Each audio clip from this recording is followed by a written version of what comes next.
మందా మీ పెద్దనాయన వస్తుందంటే వాళ్ళు తెచ్చిస్తారు తొందరగా. అందరికీ నమస్కారం. ముందు వచ్చిన వారందరికీ స్పీడ్ తగినా ఒక సంవత్సరం తర్వాత, 2వ సంవత్సరం తర్వాత, 3వ సంవత్సరం తర్వాత, 4వ సంవత్సరం తర్వాత, 5వ సంవత్సరంలోకి ఎంటర్ అయిన తర్వాత 6 నెలలు ఎలక్షన్ ఉన్నాయనగా ఇంకా 3 నెలలు ఎలక్షన్ ఉన్నప్పుడు కానీ నెలకు ఎలక్షన్ ఉన్నప్పుడు కానీ అందరూ కలిసి మనతో ఏదైనా మన మండలం గతంలోకి భిన్నంగా 2000 చిల్లర మెజార్టీ తెచ్చుకోవడం అనేది ఆషామాషి కాదు. ఎందుకంటే ఈరోజు కూడా చూసినాం మనం వైసీపీ కార్యకర్తలు సుమారుగా 40 వెహికల్ వచ్చినాయని ఇప్పుడే హుషారెడ్డి చెప్తున్నాడు. వాళ్ళకి ఏంటంటే కనుక గతంలో మనము ఏమి తినలేకపోయినాం, ఈరోజు టీడీపీ కార్యకర్తలకు జనార్దన్ రెడ్డి పెంచి పోషిస్తున్నాడు. రేపొద్దున మనం గట్టిగా చేస్తే ఇవి మనకు వస్తాయని ఆశతో వాళ్ళు పోరాడుతున్నారు తప్పిస్తే మనం దీన్ని ఏం చేయాలి? అవకాశం వాళ్ళకి ఇవ్వకూడదు. మనం ఆశ కూడా కొంత లిమిట్స్ పెట్టుకోవాలి. మనం మనకి ఏమీ లేనప్పుడు కూడా ఒక స్థాయిలోకి ఈరోజు జనార్దన్ అన్న దయ వల్ల మనం ఎంతో కొంత టిఫిన్ చేస్తున్నాం, భోజనం చేస్తున్నాం, ఇంకా ఫుల్ ఒకరిని నిందించుకోవడం కరెక్ట్ కాదు. కాబట్టి సమస్యలు వస్తుంటాయి, దాన్ని కూర్చొని పరిష్కరించుకోవాలి. ఇప్పుడు శివరామన్న చెప్పినట్టుగా మండల స్థాయిలో కొన్ని సమస్యలు తీరుతాయి, అక్కడ తీరని జిల్లా స్థాయిలో పరిష్కరించుకుంటారు, కాన్స్టిట్యూన్సీ స్థాయిలో పరిష్కరించుకుంటారు. మ్యాక్సిమం గ్రామంలోనే ఆ నాయకుడు బయటకు పోకుండా చూసుకోవాల్సిన బాధ్యత నాయకుడి పైన ఉంటుంది. కాబట్టి మీరందరూ కూడా గమనించాల్సింది ఏమంటే మనలో మనకి ఎన్నున్న పార్టీ పెద్దది. పార్టీ ఏ నిర్ణయంకు చెప్పినా కానీ కూడా కట్టుబడి ఉండాల్సిన పరిస్థితి ఎప్పటికీ ఉంటుంది. అది నేనైనా మీరైనా చిన్న స్థాయి కార్యకర్త నుంచి పెద్ద స్థాయి కార్యకర్త పార్టీని గౌరవించాల్సిందే.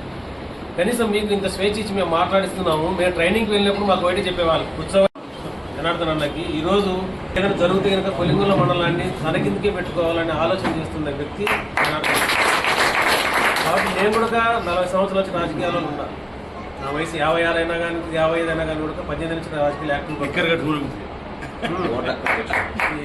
ఓటకు 7 తినగతులు ఓటు వేసేసినాం. అదే సందర్భాలు కూడా గ్లోబల్ కూర్చొని అక్కడ నుంచి కూడా మనం రిప్రజెంట్ కావాలంటున్నారు. మంచి ఆలోచనే. నారాయణ రెడ్డి గారు బాగా మాట్లాడి 2 మాటలు మాట్లాడారు కనుక ఇదంతా కూడా మనం గిఫ్ట్గా తీసుకెళ్లి జనార్దన్ రెడ్డికి ఇవ్వాల్సిందిగా కోరుకోవచ్చు. ఇప్పుడు ఫ్యాక్టరీలో కూడా తొందరలో మనం 2 ఫ్యాక్టరీలు 1-2 నెలల్లో ముందరకు వచ్చే పరిస్థితి ఉంది. దీనిపైన కూడా జాబుల పైన కూడా కన్నా చాలా సీరియస్గా ప్రయత్నం చేస్తున్నారు. ఈ రోజు నుంచి మీ గ్రామాలలో ఎవరన్నా ఉంటే కనుక పర్మనెంట్ జాబ్ మీద పెద్ద ఆశ పెట్టుకోవాలని కానీ డిప్లొమా కానీ ఐటీఐ కానీ ఎనీ ఉన్నా కానీ మన ఆఫీస్ కానీ పంపించండి. వీలైనంత వరకు ఒక 50 మంది ఈ 1-2 నెలల్లో మీకు కంప్లీట్ చేస్తాం. ఈ ఐటీఐ పర్మనెంట్ అయితే కనుక ఒక 20 వరకు మాత్రమే మనకు అవకాశం ఉంది. అది కూడా 2 monthsలో కంప్లీట్ చేస్తామని చెప్పేసి తెలియజేసుకుంటే ఇదంతా కూడా మినిస్టర్ గారి దగ్గర జరిగిన సంభాషణ మీకు ముందే తెలియజేస్తున్నాం. కాబట్టి మీరు ఎక్కడ కూడా అపోహలకు కానీ అపార్థాలకు కానీ దారి తీయకుండా చాలా మందికి ఉంది. అరే మన ప్రభుత్వం 2 సంవత్సరాలకు జాబ్ ఇప్పించుకోలేకపోయింది, మీకన్నా కూడా మాకు కసిగా ఉంది. కాంటాక్ట్ లేకపోయినా పర్వాలేదు, కానీ జాబ్ ఇస్తే 30 సంవత్సరాల లైఫ్ ఆ పిల్లలకు ఉంటుంది తెలియజేసుకుంటూ ఈ అవకాశం ఇచ్చి మీ గ్రామస్తులందరికీ మరోసారి అవసరం. ఇప్పుడు మనందరి సమక్షంలో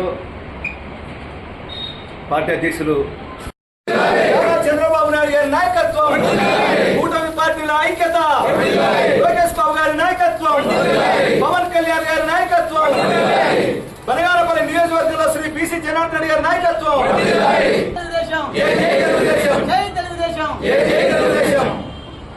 స్వర్గీయ నేత ఎన్టీఆర్, స్వర్గీయ నేత ఎన్టీఆర్.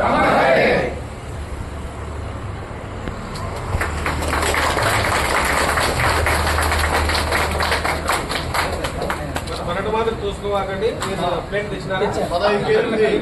లోపలికి తీసుకుపోయి ఇబ్బంది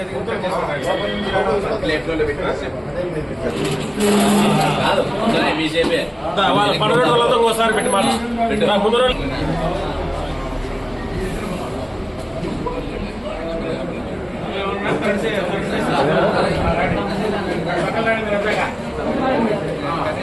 Terima kasih.